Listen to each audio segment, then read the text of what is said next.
You've developed a framework of thinking about yourself and thinking about reality that's been incredibly effective for you. Completely. Right. What's useful is more, you nailed it, what's useful is more important than what's true.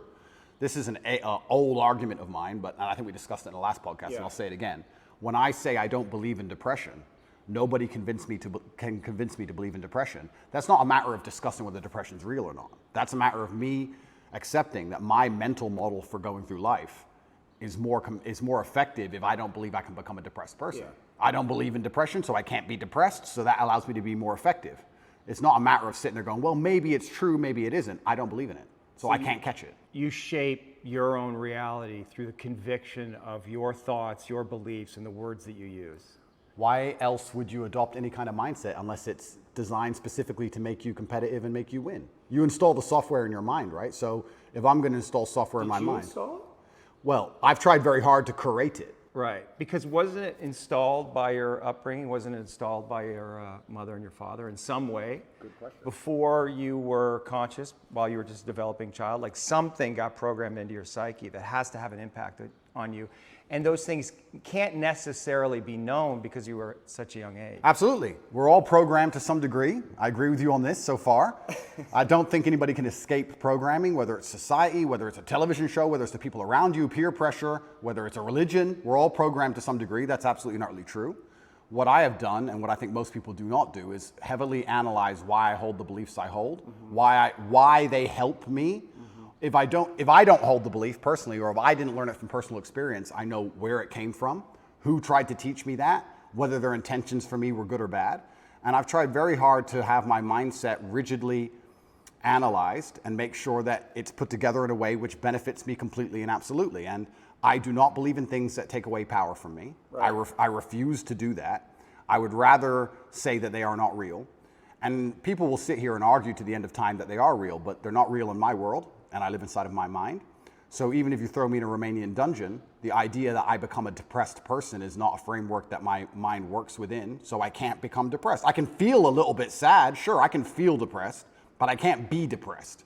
They're very different things. So that's just the mindset I've installed, and it's allowed me to be competitive. And I believe, personally, my personal beliefs are that life as a man is hyper-competitive, and whatever software you have in your mind should be designed to make you as competitive as possible, and you shouldn't be believing in absolutely anything else. So I've tried very hard to make sure all of my worldviews and all of my experiences and everything is curated and aimed in a direction which is going to allow me to be a fearsome competitor in all realms of human endeavor. Have there been some of your beliefs or convictions that have been challenged through the experiences that you've had, particularly in the last, recently? Well, people challenge me often. And what a lot of people don't understand is that I will never adopt the thinking of somebody who is sad, and I will never adopt the thinking of somebody who is less competitive than I am, or less successful than I am. If someone comes along and goes, Andrew, you are wrong, the way you see the world is wrong, but they are suffering from an affliction, why would I adopt a single iota of what they say? So it's kind of funny when I talk about depression, the number of people who defend depression.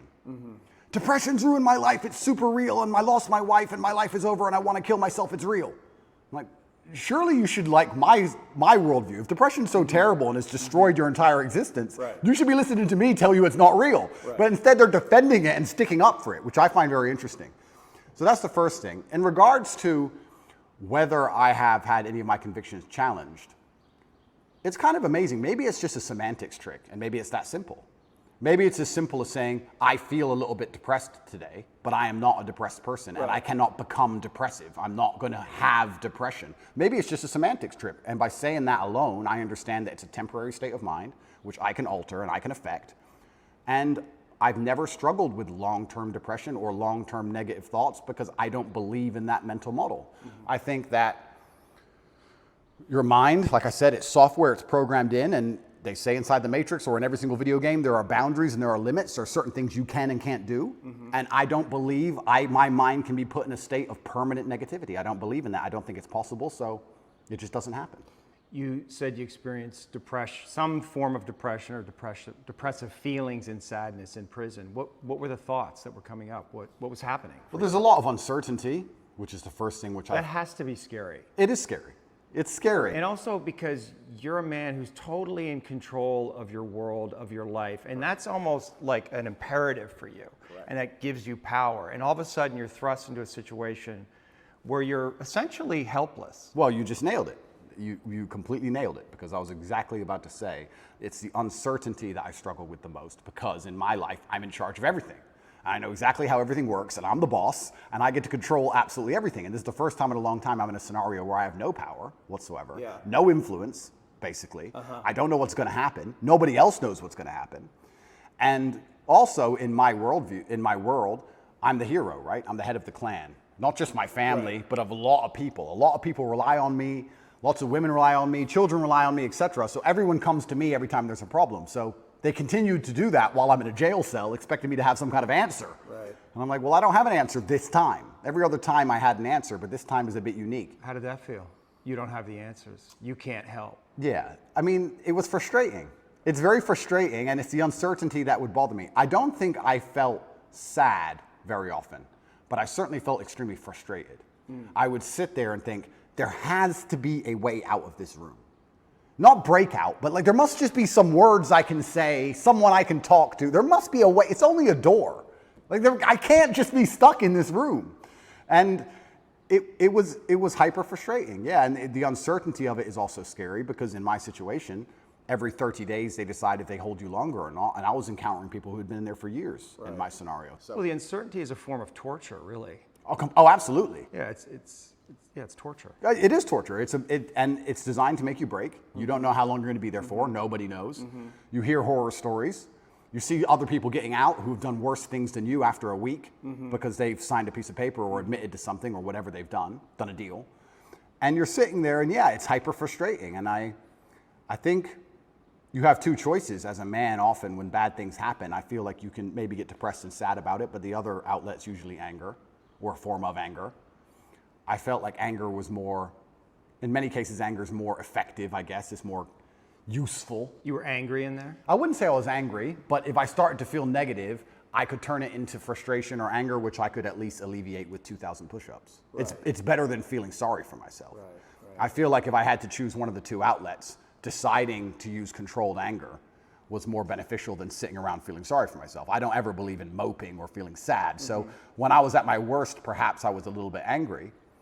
But then again, I also think I do that in my normal life. If I'm honest, I don't think anger is a necessarily bad thing. I think that misdirected anger is a bad thing. I think if you get very angry about scenarios and you put it in the correct direction, you get unlimited motivation and you get a lot done.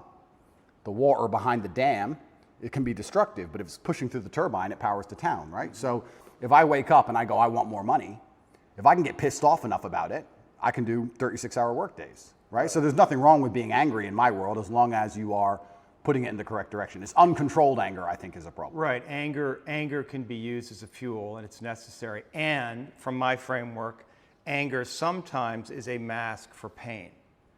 I'd agree with that. So did you experience pain in there? I know pain is a kind of an abstract word, but was it painful for you?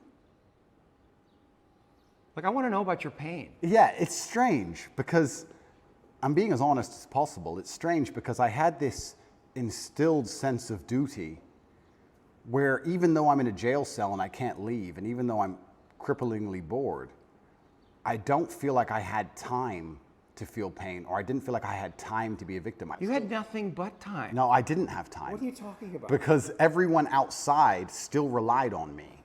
So when I would get on the phone, people would... Is that avoidance, though? I don't know. Do you keep busy? Do you avoid your feelings by keeping busy, being on the computer all the time? All the things I had to do still had to be done. Just because they threw me in a cell, it just made it more difficult, which means I have less time than ever because the difficulty's been increased. And when I would get on the phone, we wouldn't discuss how I'm feeling. I'd be worried about how everyone else is. They'd be like, how are you? Yeah, I'm in jail. What's going on with this? Are you okay? Are your bills paid? Are press hassling you? I was worried about fixing everyone else's problems from jail more than I was concerned about myself or my own mental well-being. And if I felt particularly, when I say pain, pain is an awkward one. I don't know if I felt pain because I don't feel sorry for myself, and I've developed this mindset of such absolute accountability that even though what happened to me I believe was unfair, and even though I'm completely innocent, I didn't think, why? I didn't think, why is this happening? I didn't think, why me? I didn't think, oh, this is unfair. Like, none of these things crossed my mind. I was like, this is garbage. However, you can't become the most Googled man in the world without, with every light has a dark, right? Like, let's be realistic about this. Yeah. I'm thrown in a jail cell. Do I belong here? No. But am I here? Yes. I was pretty logical about it. And I was like, okay, I've got a lot of things I need to get done. And I would feel angry if I couldn't get them done. But I don't think I felt pain. Now, I'll admit, I don't sleep very well since I've left. Why? I could admit Do you that. know why? I heard you say in one interview that you have nightmares. I do have nightmares, yeah. What are your nightmares about? I don't think they're about anything. I just have like almost like an adrenaline rush out of nowhere while I'm sleeping, and I shoot up. I bolt awake. No thoughts, no memories, no real visions? thoughts, no real story. Fear. That's fear. I guess it is, yeah. So so let's just, you're the dreams are a reflection of the unconscious. And if you're having nightmares, there must be some unresolved fear that wants to get worked out. I believe so, but then also, I love the idea of that. Of having unresolved fear. That sounds like the most interesting thing in the world to me. If someone were to say to me, Andrew, take this pill and your unresolved fear will vanish, I would say absolutely and utterly not. That's not fun. The fun is there's something in my mind which I don't have complete control or complete understanding of yet, and it's not detrimenting my day-to-day life really. Okay, I lose a bit of sleep, but this sounds like an interesting journey. It sounds like I'm in a new level of the video game, and I've been thrust into a dark forest, and I get to do something brand new, and I'm really genuinely not worried about it. You're not, yeah, you shouldn't be worried about it. It's just where you are. I'm not worried about it, and I'm also not like, oh, I need to fix this. I don't care. I'll have nightmares, and I'll wake up, and I'll either go back to sleep or I'll continue to work, and that's life.